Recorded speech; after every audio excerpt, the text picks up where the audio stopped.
guys, today I'm going to talk to you about the Bakriminel bolts that were released today.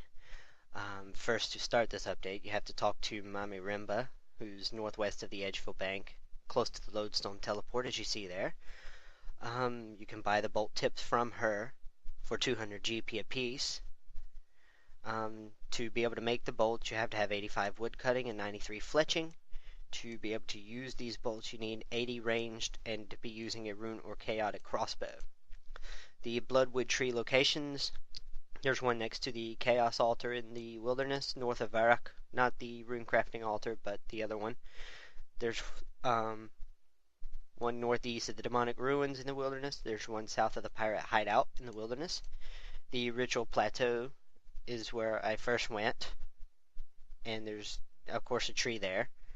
There's one at Soul Wars after you beat Nomad's Requiem, and one near the Darkmeyer place after you beat that quest. I provided a link, all these down in the description. You must be able to fletch the bolt while standing next to the tree or the logs will disappear. They won't disappear if you finish making the bolt, but the unfinished bolt will disappear and the logs will disappear. After firing the bolts, they disappear as well. And Ava's accumulator does not work for these. The trees take 6 hours to grow back.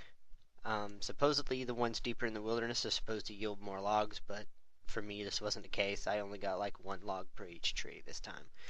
Hopefully that'll change. You can also buy these bolts on the Grand Exchange if you don't feel like making them. Their effect, if you target your opponent's head, you'll have a 1 in 3 chance to slow their magic casting for the next 30 seconds. If you hit them again while the effect is still in place, it has the same chance to reduce their magic accuracy by a percentage to the damage of the hit. If you're aiming at their torso, shots at the torso have a 1 in 4 chance to cause a bleeding effect, dealing 1 life point of damage per 60 seconds.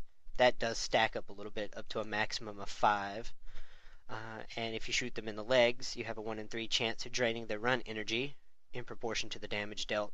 If they're low on run energy, the successful hit will also possibly bind them for 10 seconds.